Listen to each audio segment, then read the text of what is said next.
에, 가장 중요한 것이 연불의 어떤 마음가짐이 중요할까요? 이건 굉장히 중요한 문제인 것입니다. 어떤 분은 연불만 많이 하면 뭔가 되는 걸로 생각하지만 그 저변에 깔려있는 마음가짐이 더욱더 중요하다고 저는 생각합니다. 그렇지 않습니까? 마음가짐을 어떻게 갖는가 굉장히 중요하죠. 더 빠르게 진보하기 위해서는 연불을 많이 하는 것이 큰 도움이 될 수는 있습니다. 그것도 하나의 방법에 불과한 거예요. 하지만 얼마나 많은 시간을 투자해야 하는지 답은 다 같을까요? 다를까요? 다릅니다. 출발점 행동이 다 틀려요. 사람마다. 출발이 어떤 사람은 전생에서부터 한 사람도 있고 또 어릴 때부터 한 사람도 있고 또 늦지막큼 연불을 시작한 사람도 있고 상황마다 다 다르기 때문인 거예요. 개인마다 다 다르다는 것입니다. 그래서 내면의 진리를 내가 이렇게 연불이라는 건 하나의 방편이잖아요. 내가 성불하기 위해서 또는 극락왕생을 하기 위해서 하고자 하는 하나의 방편, 내가 선택한 방법인 것입니다. 그렇잖아요? 그래서 그 내면의 진리를 깨닫고자 하는 느낌, 또 자신의 환경, 자신의 한계, 여기에 따라서 결정해야 할 것입니다. 사람마다 다 그건 다르다는 것이죠. 말하자면. 그래서 연불의 진보는, 연불의 성취는 단지 연불하는 것만으로 이루어지는 것은 아니라는 것입니다. 이 백그라운드에 있는 마음의 자세가 더욱더 중요하다는 것입니다. 공부로 한번 예를 들어볼까요?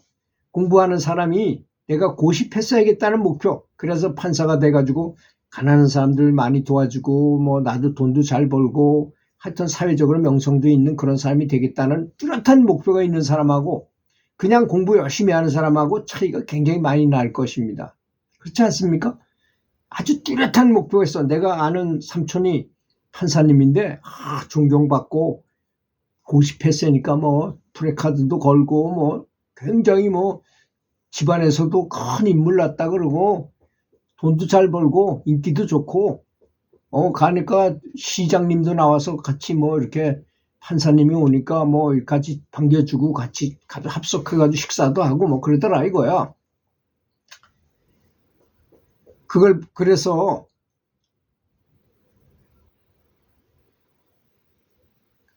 연불하는 것은 진보를 위한 하나의 도구인 것입니다. 그렇잖아요? 칡뿌리를 캐는데 삽도 필요하고 곡괭이도 필요하고 뭐 여러 가지 도구가 필요할 수 있잖아요. 톱도 있어야 되고 뭐 여러 가지가 필요하잖아요. 그 칡을 캐는데 삽 하나만 가지고 칡 캐기는 굉장히 어려워요. 여러 가지 도구가 사용되는 것입니다. 연불도 하나의 도구에 불과할 수 있어요. 그걸 알아야 됩니다. 다른 마음가짐이 더 중요할 수도 있다는 점을 알아야 될 것입니다.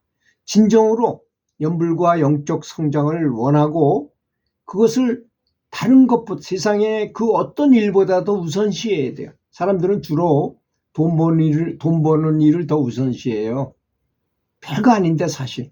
돈 많이 벌어놨더니까 어떤 보살님이 열심히 돈 벌어놨더니 남편이 바람을 피우더라 이거야. 그래서 큰 고통이 생겨 오히려 돈을 다 뺏었으면 좋겠다는 생각이 들더라는 거예요.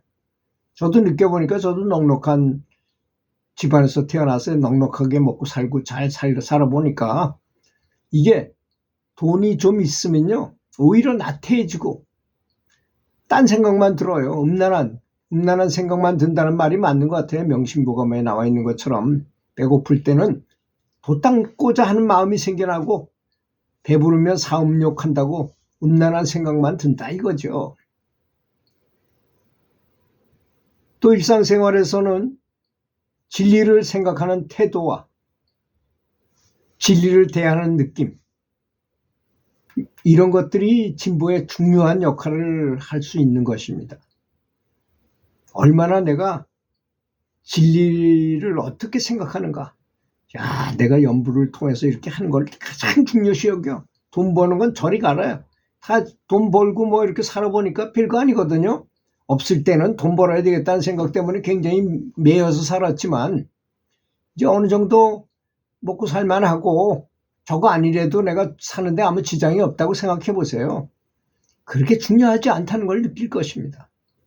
또 사물을 보는 방식과 처리하는 방식은 영적 여정에 영향을 많이 미칩니다. 사물을 바라보는 방식.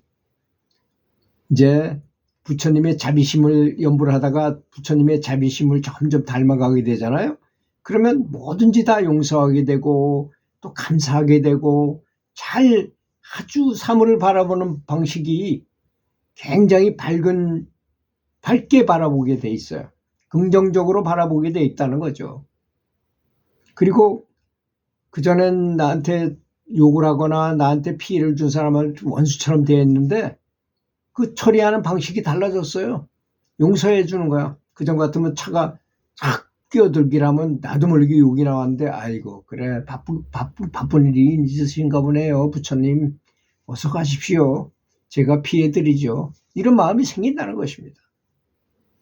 그래서 사람들 각자가 고유한 방식으로 부처님 경지에 다다른다는 것입니다. 그렇죠? 사람마다 방식이 다 달라요.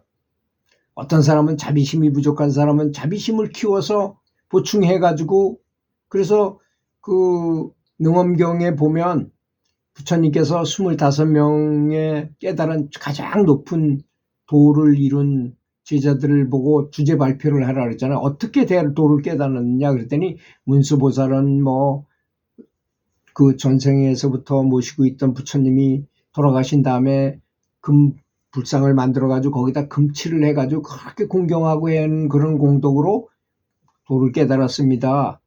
이렇게 여러 가지 방법을 했는데 맨 마지막에 관세음보살이 말했죠. 저는 내면의 소리를 들으면서 그 소리를 들으면서 부처가 됐습니다. 그랬더니 총평을 하시잖아요, 부처님이. 그리고 여러 방법이 있지만 관세음보살의 한 방법이 가장 좋은 방법이었다. 쉽고 빠르고 정확한 방법이다. 이렇게 설명을 한 바도 있습니다. 그게 사람마다 고유한 방식이 다 있다는 것이죠. 말하자면 어떤 사람은 연불을 하는 것이 가장 좋고 연불보다는 마음을 일으키는 사람이 더 좋은 사람도 있어요. 부처님을 섬기고 부처님을 바라보고 부처님에 대해서 그렇게 생각하는 사람도 있어요. 또 어떤 사람은 그냥 무조건 연불만 열심히 하는 사람도 있어요. 또 어떤 사람은 연불선을 해가지고 항상 걸어다니면서 연불하는 걸 즐기는 사람도 있고 사람마다 다르다는 것입니다. 그래서 우리는 마음의 상태를 내 마음아 이렇게 해라 지시할 수 있나요? 내 마음이 내 마음대로 되는 게 아닙니다. 노력과 성심을 다하는 것은 그렇지만 그렇다 하더라도 노력과 성심을 다하는 것은 나의 선택인 것이 아니겠습니까? 내가 선택하는 거예요, 그거는. 그러니까 노력과 성심을 다하는 쪽을 선택하라는 것입니다. 진정한 연불은 오랜 시간 앉아있는 것이 아니라 전심을 다해서 헌신하는 것이다 이거예요. 어떤 사람은요, 자기가 하고 있는 일을 연불로 생각하는 사람도 있어요. 이렇게 콩타작을 하면서 그걸 연불로 생각해서 연불 속으로 하면서 콩타작하는 사람도 있어요. 걸어가면서 그걸 연불로 생각해서 연불하는 사람도 있어요. 그래서 전심을 기울여 하는 헌신하는 것, 헌신 공양하는 것, 이게 중요하다는 것입니다. 그래서 세상을 살아가면서 많은 고난을 겪은 사람일수록 유리하다는 것이 그러다 보면 세상의 가식을 알게 되고 환상이라는 걸 알게 돼요. 그게 지쳐버려. 그러면 내 힘으로 더 다짐을 하게 됩니다. 이 허망한 세상 내가 더 열심히 연불해가지고 도를 성취해야 되겠구나 이런 생각이 들 거 아니겠습니까? 그렇게 마음 먹고 있었더니 마음이 편안해진 상태에서 연불을 하는데 나도 모르는 사이에 이미 삼매에 들어가 있다는 걸 느끼겠다라는 것입니다. 이게 어떤 분의 체험이에요. 그렇게 살았더니 아주 헌신적인 마음으로 늘 그렇게 헌신적으로 부처님을 생각하고 부처님의 마음 뜻을 받들라고 노력하고 부처님한테 바치는 걸로 혼지다 어떤 행동이든 했더니 어느새 편안한 상태에서 앉아서 연불을 하는데 산매에 퍽 들어가가지고 한 5분 한 것 같은데 벌써 6시간이 흘러간다거나 이런 현상이 일어나더라는 것입니다. 여러분도 그렇게 하시기 바라겠습니다. 제가 한 말을 잘 한번 이해해 보세요. 마음가짐이 굉장히 중요한 것이다. 저는 연불이 중요하지 않다고 말하는 것이 아닙니다. 이런 마음가짐이 평상시에 쫙 깔려 있으면 진짜 연불할 때 모든 걸 다 버리고 그냥 거기에 올인할 수 있게 된다는 걸 의미하는 얘기인 것입니다. 들어주셔서 감사합니다.